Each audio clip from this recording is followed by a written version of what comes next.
Brian Bailey asked Coach Houston yesterday. I kind of still. Where's Brian Bailey at? I know. Yeah. I'll ask you the same one. I thought was good. You go back to the SMU game last year. Yeah. To kind of recapture that magic, whatever it is that scheme or personnel or confidence or emotion? How do you kind of get maybe back to what worked so well that day? Well, that's a great question. I don't know if there's an answer to that question or not. We were really rolling that day. That's true. And you'd love to recapture that. I don't know. It's the same scheme. You know what I'm saying? It's not the same defense that we've played the last 2 weeks.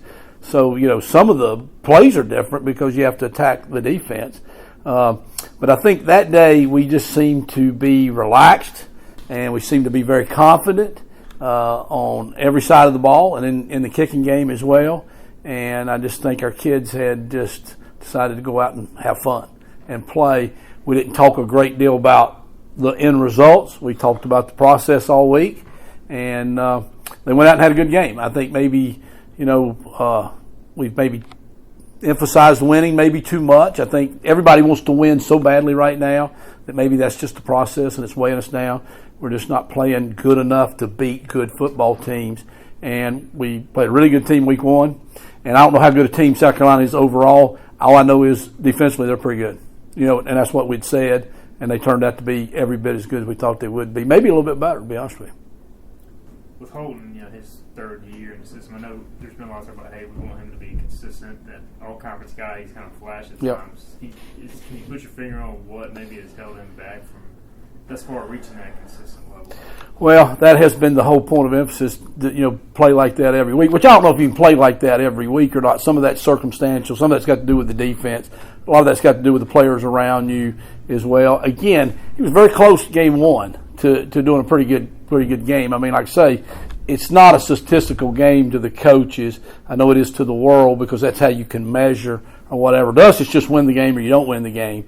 But game one, he threw for right at 300 yards, and he threw 4 touchdowns. The 2 they took back, he earned those. You know what I'm saying? So you can't do anything about that.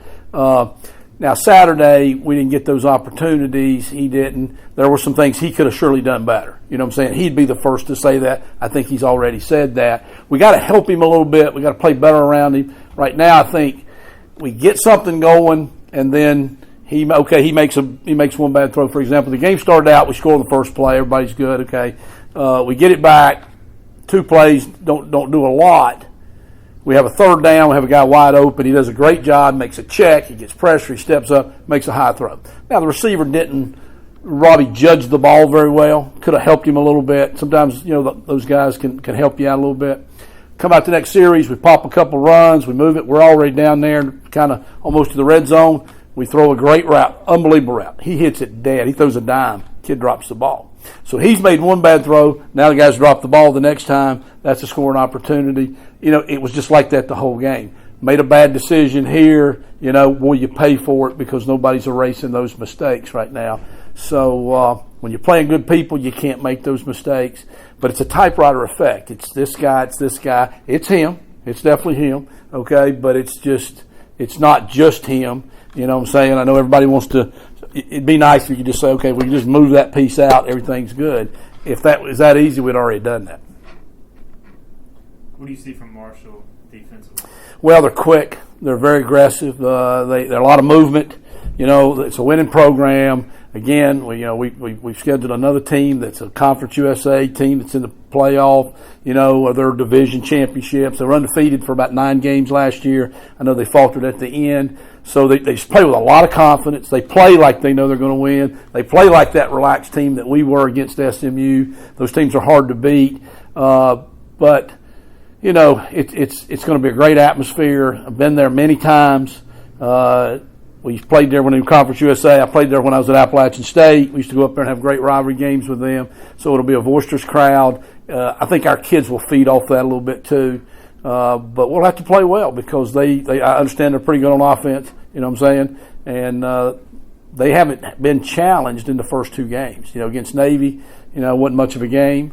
And we don't get much from that because that offense is not, related to our offense very much. And then last week they weren't challenged very much either. So we're getting ready to see. But it looks like they're playing a lot of guys. Maybe they could because they had the lead. But, that's a tougher team to beat when they got more depth too. Donnie, was CJ able to practice all week, and what did you say to him to kind of pick him up? Well, CJ has practiced all week. He's feeling much better. He had a little bit of an abdominal, strain at the end of the week. Truthfully, we weren't sure he would play. We hoped he would. If he would have practiced all week, he would have been the guy that caught the first touchdown. That'd teach you not to be out there, I guess, not get hurt. But this week he's been much better, feeling better. So we are trying to get him to go. Like I say, the fourth play of the game, we threw him the ball. Who knows? If we could get him that ball, maybe you could get him going a little bit. Maybe we could get some confidence going and get him and Holton back on the same page a little bit. They used to have great chemistry. What I'm saying? Right now, it doesn't seem to be clicking between the two. But again, second game, it's early. It's really early, so nobody's cut their wrist in our place. Well, nobody's jumped off the ledge yet or whatever. We wished it was better. We understand that. What I'm saying, but they got time to get it going. This will be a good week. Somebody asked me today, how long does it take to get going? I said 3 games. I hope, because this is the third game. You mentioned you guys probably haven't played as well as you want to offensively. How do you kind of balance like trying to get that fun back, but also not trying to press? I know you want to play better, but you can't maybe overthink it. And it is, and there's no magic solution to it. I have tried to be more positive. I will say that you push them in practice, and practice is never to the players as important, obviously, as the game. It takes you years after you quit playing to understand why the coaches push you in practice. But as a whole coaching staff, we've tried not to overemphasize the end results. Coach has had a lot of talks. He's had a lot of quotes this week, and they've all kind of been on that same theme. And then we've tried to echo that let's just worry about the process, what I'm saying, just one play at a time. And really, it just goes back to, we were telling the offense, let's just have a good meeting. Let's just all go have good meetings, which means pay attention. Let's watch the tape. Let's learn from it. What I'm saying? Let's everybody pay attention, though. Let's get something out of it. Let's ask good questions. And then we get out there on the field and we say, all right, let's just have a good practice. Okay? Let's just go have a good practice. And then you just come back the next day and repeat that. And nobody talks about the end results. What I'm saying? Just concentrate on the process, and hopefully that will relax them. Our kids came in Sunday, and boy, it was quiet and unbelievable in this building. It was quiet. They came all in here, and they're usually pretty cranked up. Music's playing. Man, they were just sitting there. What I'm saying? Well, they were kind of waiting to see what the mode was, I guess, from Coach Houston. Coach Houston did a great job. He kind of came in, and he kind of told them, you got to flush that. You got to move on. And, they kind of picked up after that a little bit. And like I say, you got some issues. You got some problems. Half the world, they don't care. The other half of the world, they're glad you got them. They're glad you got those problems. So, say, don't worry about that. Nobody else cares about that. You better just put your big boy pants on. Let's get ready to go. We got a good game. We got a good opportunity. Let's go. The screen to Rajay, kind of a fluke deal, but even dating back to the first game, there were some timing issues with him maybe turning. Is that like kind of a running back deal? All in all, we really weren't playing that bad in the first half. Maybe we weren't having an unbelievable statistical day. We were up 14 points, driving to go up 17 or 21. That my vision was on. We're going to go up 21-0 here. Holton had popped a long run. Okay, he made a bad decision. Okay, he'd gotten the breath knocked out of him. He probably should have came out of the game. Okay, we didn't know that. Tough guy, don't want to come out. So he makes a bad decision. He throws the interception over there. Terrible route by the receiver. Okay, he kind of lets the DB jump it. You got to see that as a quarterback, throw that ball away. So we don't get it. We get it back, though. Okay, we're driving the ball again, and we got to get into long yardage, and we got the lead. Coach kind of says, go for it, but be kind of smart here. So I call a screen, and what happened was Raji didn't block the guy. That's his guy. He has to block that guy, and then he got a release for the screen. So the guy's bearing down on you, so he threw it kind of quick, hit him in the chest, and boy, when you got the bad luck going, the ball ricocheted all the way over here to a kid, and there's nobody in tackle position. You know what I'm saying? When you're on the lucky roll, that ball falls on the ground, I guess, or whatever. So, but we missed the play. We didn't block the guy the way the play was supposed to be blocked, so we had to throw it. Yeah, in hindsight, you say, Holton, don't jam that ball in there. Take the sack, throw the ball on the ground. We punt it. We go in up 14-0. that could have been the difference. There's 6, 7, 8, 9, 10 plays in a game, though, that could have been the difference. We led almost the whole game. We led the thing almost the whole game, and then when they tied it, we immediately went back down there and took the lead again. So, we had a 4th and 14. We made it.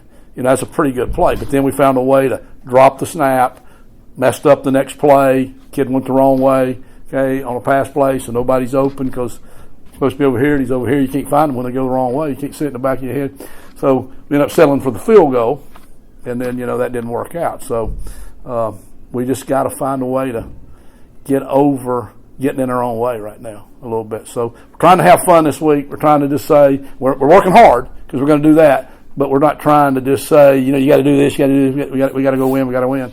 We're just saying you got to do this better. You know what I'm saying? And you're doing this good because this generation wants to be told they're doing good too. You can't just tell them they're doing bad. That's not like the old days. So when I was playing, they used to kick you in the tail. The coach literally kicked you in the butt, and your dad said, "Yeah, you needed that." Now it's not like that, and it shouldn't be.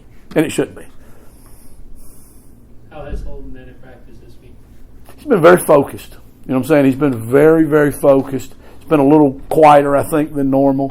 You know what I'm saying? I think he's blocking the noise out a little bit, staying focused. He's had bad games before. I don't know if that's good or bad. I guess it's bad on one hand. He's had bad games before, but he's usually come back from bad games and played pretty well. I'm still pretty confident in him. You know what I'm saying? I really am. Coach Houston made clear, Holden's a guy. Mason doesn't give you guys the best chance to win. But how has he progressed just as a backup? Well, I think Mason's doing good. Me and Coach Shore, who is GA with me and helps out and played quarterback for me, were talking last night about how much better he is and how far he's come. Somebody else asked me, "Did you think about putting Mason in the game?" I was like, "We were winning the game. The main thing is to keep the main thing, win the game. Nobody's going to take the starting quarterback out when you're winning the game the whole game." It looked like we were going to maybe blow them out, for most of the game. So that's not the time to make the change. There could come that time. Now, I think that Mason's getting ready to go. He's ready to go. I mean, he doesn't think he's not ready. And I don't know that he's not ready. I just think Holton's still the better player right now.